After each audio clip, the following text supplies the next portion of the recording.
when you think about the way that you've been setting your mindset, setting your goals, really looking at what next level leadership means for you, are you focusing all that effort and energy in your companies?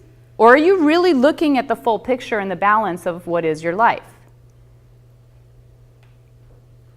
I find that most people, to get to the level where you are, they've set goals, right? I'm sure every one of you has had very clear goals about where you're going and you've gotten there. The thing that can happen, though, is one day you might have achieved that last goal and failed to reset. If you happen to be in that place right now where you think about it, so I'll ask you the very direct question. I just want you to answer it for yourself. I'm not going to have you raise your hands here. Do you currently have a purpose in front of you outside of your business purpose?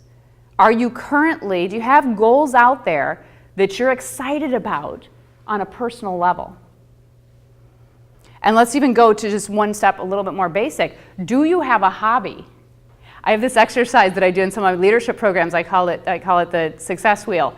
And we look at all different areas of life and have you rate yourself in these different areas. How you doing in your marriage or your relationship with your significant other? How you doing with your family?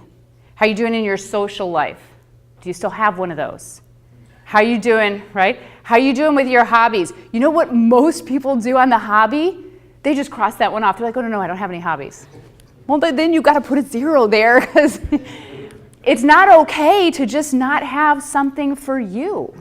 Work is my hobby. Still, no, that's still probably not the best answer for you, right? You're never supposed to work at your hobby, because then it stops being fun, right? Work is work. Hobby is something for you. That's your time. So you can't just cross that one off. But I want you to really think about that in terms of your own leadership, because everyone in your organizations, they're following you.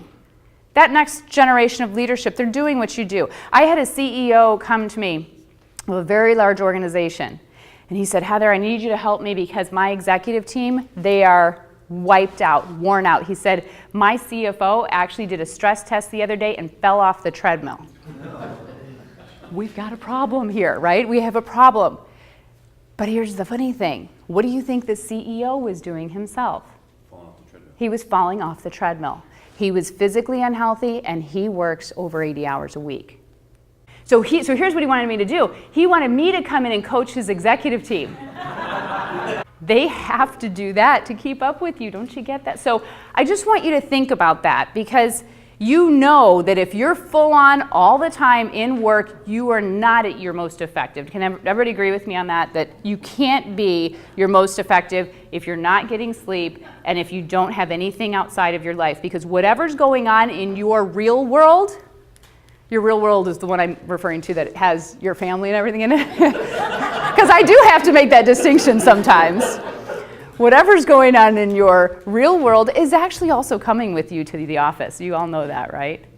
So those who are really firing on all cylinders, they're working on the whole picture, is my point. So if you don't have the whole picture in mind right now, we're coming close to the end of the year. It's a perfect time to start setting some goals and some things that are important for you personally.